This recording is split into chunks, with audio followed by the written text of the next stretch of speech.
Let's start with COVID-19 then, because it's becoming increasingly serious situation. This new variant of the virus continues to rampage across continents around the world. More cases detected in Europe, and nations there and elsewhere are quickly sealing off their borders in an attempt to curtail the spread of this new strain. Yes, for more, we have our COVID-19 correspondent Kim Yeon-seung here in the studio with us. Welcome, Yeon-seung. Good morning, Mok-yeon. Let's start with the latest on the Omicron variant. Well, Spain's capital city, Madrid, had actually confirmed their first case of Omicron as well. The infected person with the mutant strain was a man in his 50s who had recently traveled to South Africa, and he had stopped over in Amsterdam as well. Portuguese authorities had also confirmed an Omicron cluster coming from a professional soccer club in the country.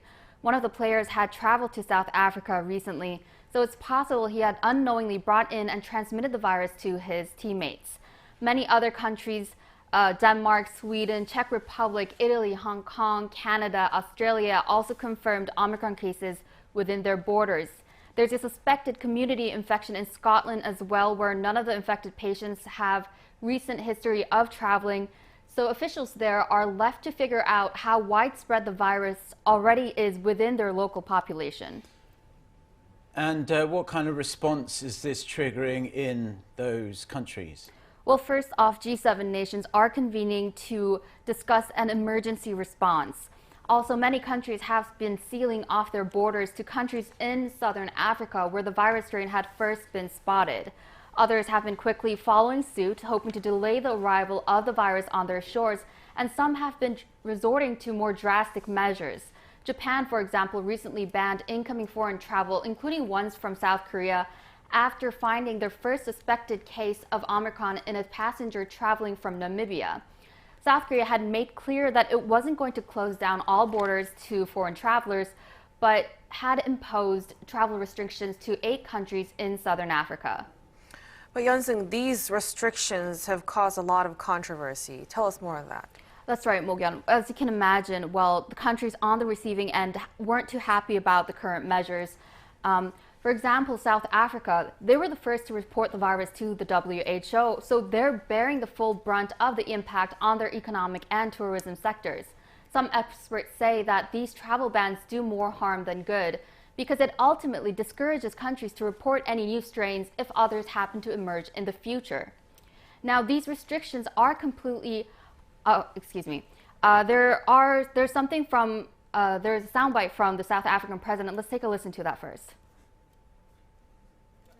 Now, these restrictions are completely unjustified and unfairly discriminate against our country and our Southern African sister countries.